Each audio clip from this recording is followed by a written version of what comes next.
Oficina Coco de Roda, da pisada ao verso, com Adiel Luna.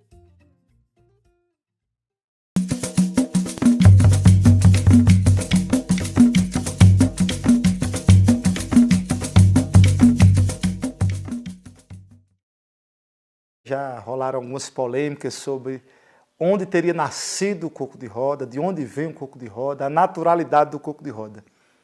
Eu não gosto muito de me ater a essas questões, eu prefiro acreditar e entender que o coco ele nasceu em vários locais, ao mesmo tempo, ou em tempos diferentes, mas sempre com o mesmo propósito, né? De matar uma saudade de quem estava distante. A gente está falando de uma época de escravização, de atenuar, de reduzir um pouco o peso da carga de trabalho. Então, os cantos de trabalho estão presentes aí em toda essa pesquisa sobre o coco de roda e outros gêneros da cultura popular.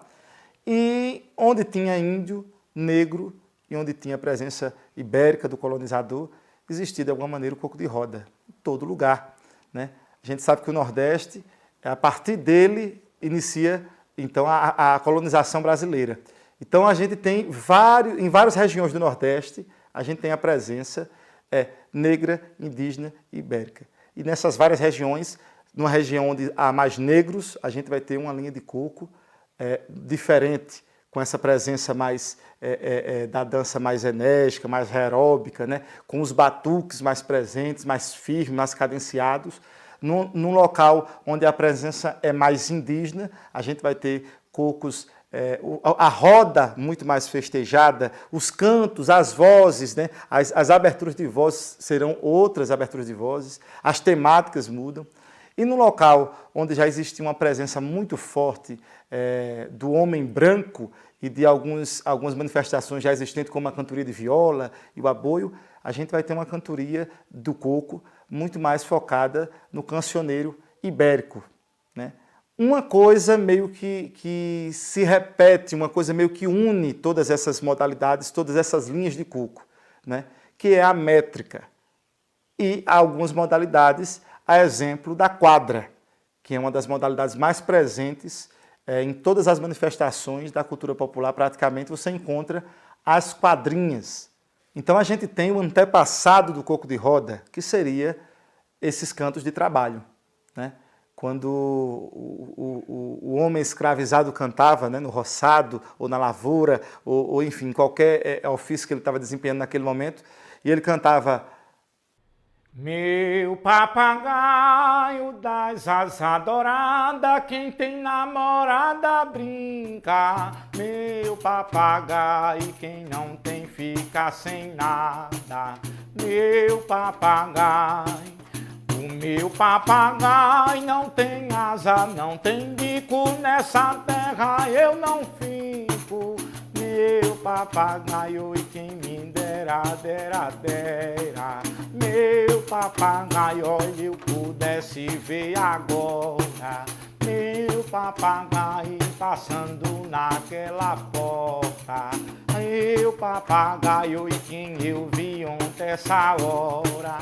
O meu papagaio das asas douradas, quem tem namorada brinca. Meu papagaio. Ou seja, a condição do homem escravizado, que naquele momento ele não podia falar, não podia expressar o que ele sentia, a sua opinião, tampouco ele podia voar, não tinha liberdade, não era dono da sua liberdade. Então a gente tem várias e várias cantigas de trabalho que são consideradas os tios-avós, os avós do coco de roda, assim como também do jongo, da chula, do cacuriá e vários outros ritmos que são primos e irmãos, né? Jackson do Pandeiro costumava dizer que tudo vem do coco, porque há uma célula dentro do coco que a partir dela você reconhece várias outras manifestações, vários ritmos outros, inclusive o baião, tão popularizado por Luiz Gonzaga e Humberto Teixeira, que também tem essa presença muito forte.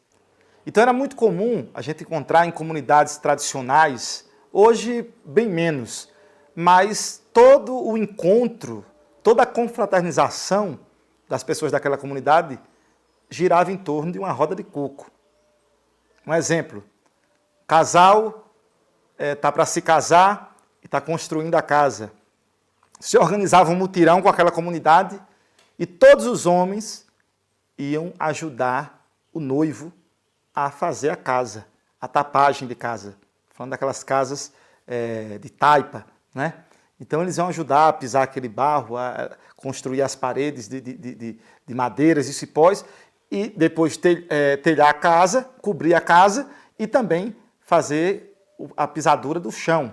Na pisadura do chão existia ali um encontro onde o pessoal cantava coco. Juntava para pisar aquele barro, para fazer a tapagem, depois juntava para pisar o chão da casa. E era uma madrugada e amanhecia o dia, bebida, comida e o povo cantando e dançando, né? Você imagina uns caboclos com os pezinhos assim meio 44, 46, umas alpercatas de solado de pneu, pisando até amanhecer o dia, embalado pelo coco de roda. A casa estava pronta, de manhã, a dona da casa passava uma vassoura, molhava aquilo ali, o chão estava bem lisinho e bem batido, bem apilado. Muitos dos passos, inclusive, dos passos, das pisadas e dos tropés do coco, tem a ver com esse processo de pisadura do barro e de pisadura do chão. Inclusive para acabamentos e tal, lá na frente a gente vai ver um pouco disso, né? Então, a casa já estava pronta. Os noivos iam casar. Na festa de casamento, o que é que tinha para divertir o pessoal? Um coco de roda. O pessoal começava a dançar cedo da noite até o dia clarear, bebendo, comendo, farrando e dançando e cantando coco de roda. Nascia um menino. O menino nasceu. Para festejar aquele nascimento, cachaça e coco de roda. O menino se batizava. Para festejar o batismo do menino, coco de roda. Chegava a uma certa idade, onde aquela localidade não tinha mais como, não ofertava escola, ou aquele nível, aquele grau, aquela série que o menino estava chegando, ele tinha que estudar em outra cidade. O pessoal organizava tudo, era aquela comoção, os pais se organizavam e, né, juntavam as economias, mandavam o menino para outra cidade para ele estudar. A despedida do menino, coco de roda. O menino estava voltando, vamos fazer um coco de roda para receber ele de volta, ele gosta tanto. Então tudo era em torno do coco de roda.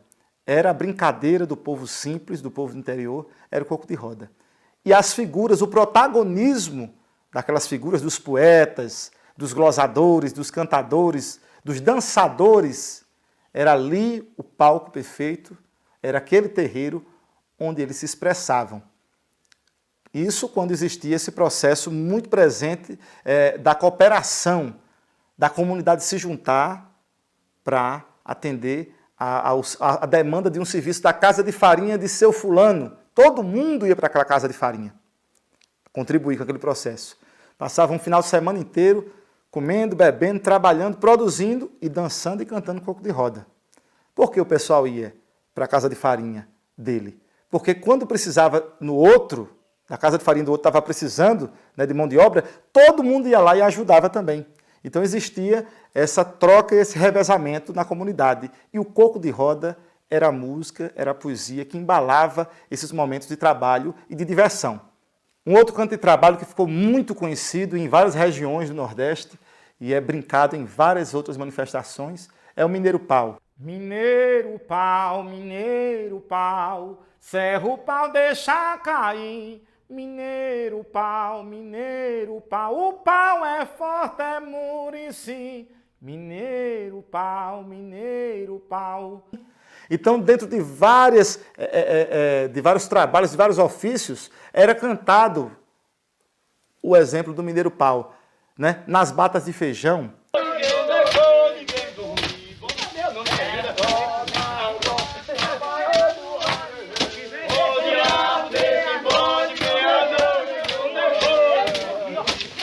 Nas quebras de coco, na lavagem de roupa, nas batas de milho.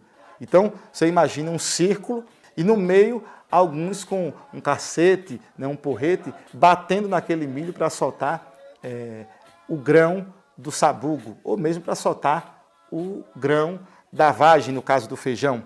Com a abolição da escravatura, modificou-se também a temática, os assuntos, e o povo negro já se sentia parte dessa terra dando abertura para cantar outros temas, como, por exemplo, Mineiro pau, tomara que chegue sábado, mineiro pau, ô domingo pra eu ver meu bem, mineiro pau, a cancela já bateu, mineiro pau, será que ela já vem, mineiro pau, ah, mulher danada que aqui tem esse menino, que ele chora de dengo somente pra perrear. Ô mulher velha palmatória tá no torno, mete bolo nesse corno para ele se calar. Homem danado, tu tem instinto maligno, se quiser dar no menino, dá um passo, vai andar. Mineiro pau, ô serra o pau, deixa cair. Mineiro pau, o pau é forte, é murici. Ainda hoje há quem brigue de tira, faca e tabefe pra assinar meu registro. Ô tuia de mequetrefe, eu sou fruto da poeira, da respiração primeira, eu já nasci me bulino. E pisei nesse Brasil pelo porão de um navio pra vir cumprir mau destino. Cheguei aqui e me espalhei, em todo canto eu pisei, quando dei fé misturei com a roda dos encantados, com o maracá enfeitado, com a quadrinha puritana, com a valsa lusitana, o sotaque musicado. E do norte até Minas é chão por mim bem logrado. Então existiam cantadores e cantadeiras de coco que fizeram disso profissão. Alguns ainda na época da escravidão compraram carta de alforria, e a alforria era a família, a partir das cantorias, né? Então, um coco que era cantado com o Mineiro Pau, por exemplo, que eu cantei aqui, ele em formato de canto de trabalho, em formato de coco solto, né, com as quadrinhas, ele passou a ter um formato um tanto quanto complexo, mostrando construções poéticas mais complexas e mais ricas do ponto de vista da disputa. Então o cantador cantava assim.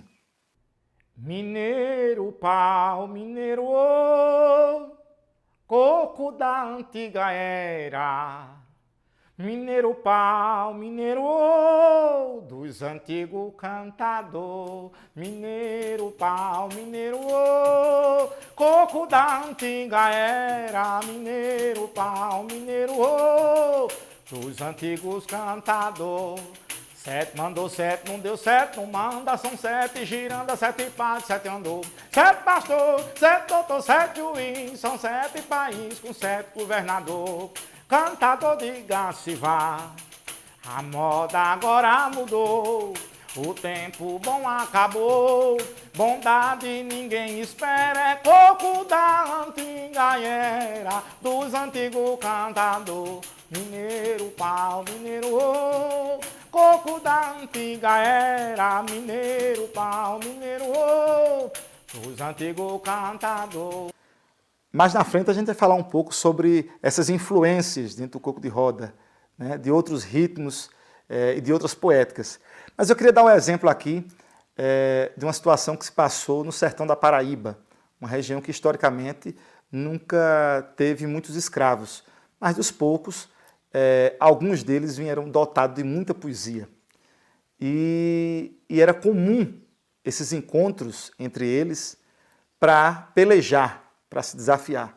Em alguns momentos, inclusive, os escravos pelejavam com os próprios senhores da época, o que mostrava, além de uma destreza na área da cantoria, um jogo de cintura muito grande por parte do homem escravizado, porque ele, mesmo tendo a capacidade de vencer o seu oponente, por se tratar de um homem de posição, né, de um senhor, ele não podia fazer isso de forma rápida demais, porque o senhor podia se chatear e se sentir muito ferido na sua vaidade. Então ele ia, como diz a história, matando aos pouquinhos. As pelejas duravam dias, a exemplo da peleja de Inácio da Catingueira com Romano do Teixeira. Sendo Inácio da Catingueira um negro escravizado e Romano do Teixeira, ou Romano da Mãe d'Água, né, um senhor que tinha ali posses de terras e até de alguns escravos. Ele tinha ali dentro do seu compêndio de ideias e de assuntos ele tinha aquela coisa já estabelecida, mas ele não contava com aqueles vocábulos, com aquele dialeto todo e nem aquela velocidade, né, de dicção. Isso contribui, inclusive, para um termo que a gente conhece hoje, e é uma das linhas do coco de roda, que é a embolada, o coco de embolada. Porque muitas vezes o cantador branco queria desqualificar a cantoria do cantador negro e dizia: rapaz, ninguém está entendendo não, isso é uma maluquice, você está cantando tudo embolado, isso é uma embolada, ninguém entende o que é isso. É justamente uma linha de coco onde os cantadores, dentro das expectativas, né, e dentro dos conceitos que estão sendo disputados ali, um dos pilares é a velocidade. O cantador que canta mais rápido, ele mostra uma destreza e ele é festejado pelaquela plateia, né?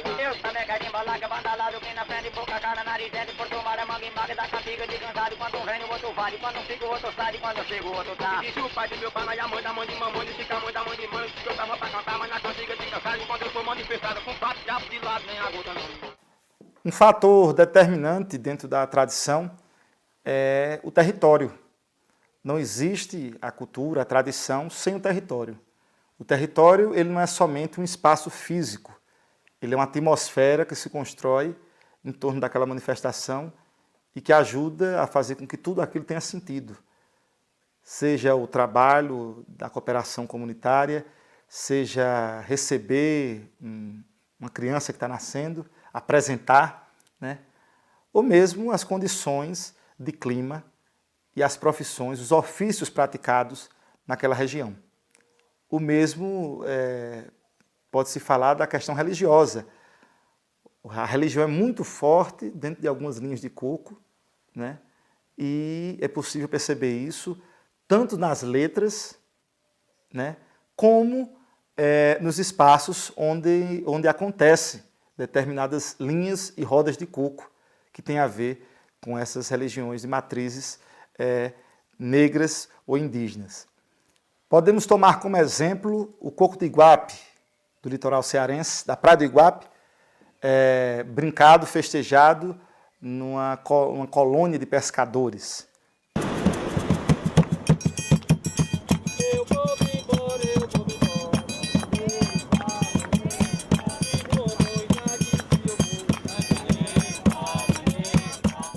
E você vai perceber a temática deles é o mar. É o pescador, é a volta para casa, é a onda, é a procela, é a jangada, é a vela. E a maneira que eles dançam na beira da praia, quase que sem tocar o pé no chão, saltando o tempo inteiro, por conta da areia quente. Então a gente consegue entender, a partir daquele movimento, a partir daquela coreografia, muito do que é o espírito daquele povo, a alma daquele povo, daquela região. Se você for para a região de Taparica, sertão pernambucano, você vai encontrar o coco de Tebei.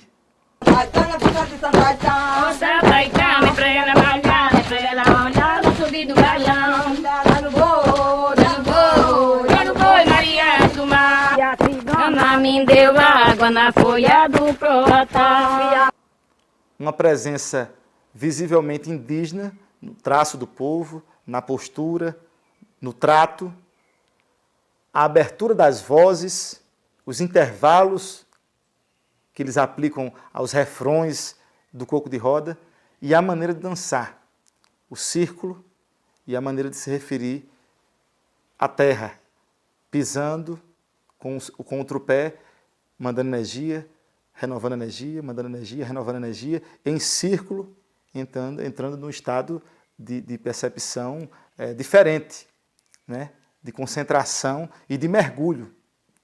Chegando no quilombo da Muçuca, em Sergipe, você vai encontrar um coco muito mais sambado. Eles mesmos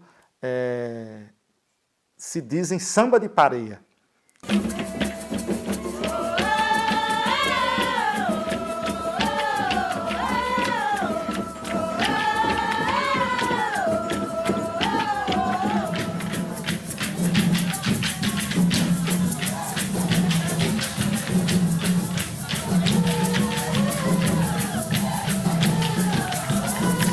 Um coco onde as mulheres dançam com trupés, firmam os passos com os trupés, mas ao mesmo tempo rebolando as cadeiras.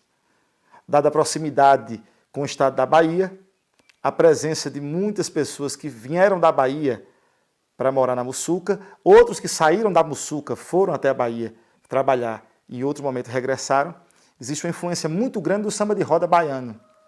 E uma particularidade interessante é que o samba de pareia hoje, só quem brinca são as mulheres. Porque a coisa da troca das pareias começou a incomodar alguns homens ciumentos. E para não haver briga, eles resolveram acabar a brincadeira. As mulheres inconformadas se negaram a parar de brincar. Então o samba de pareia é brincado hoje só por mulheres. Você chegando em Timbal do Sul, no Rio Grande do Norte, uma outra região praieira de pescadores, vai se deparar com um espetáculo completamente diferente de todos esses que eu acabei de falar.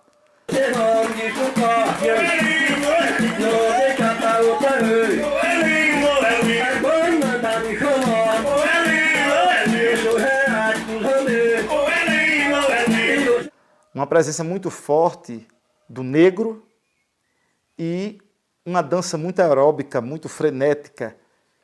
E ao contrário do que acontece na Muçuca, só quem brinca o coco de zambê ou o zambê do pau furado são os homens.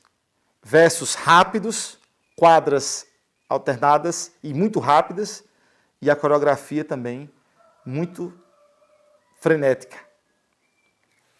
Então, existem essas diferenças, né? De região para região, muda a temática, muda o caminho melódico, muda as pancadas, a maneira de dançar, né?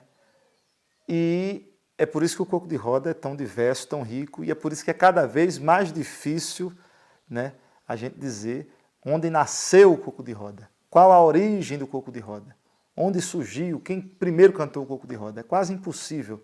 O coco de roda ele foi cantado e é cantado até hoje em vários locais do Nordeste brasileiro, até o norte de Minas ainda se brinca o coco com esse nome de coco. Em outras regiões, a nomenclatura muda e também o instrumental, enfim, se transforma em outras manifestações.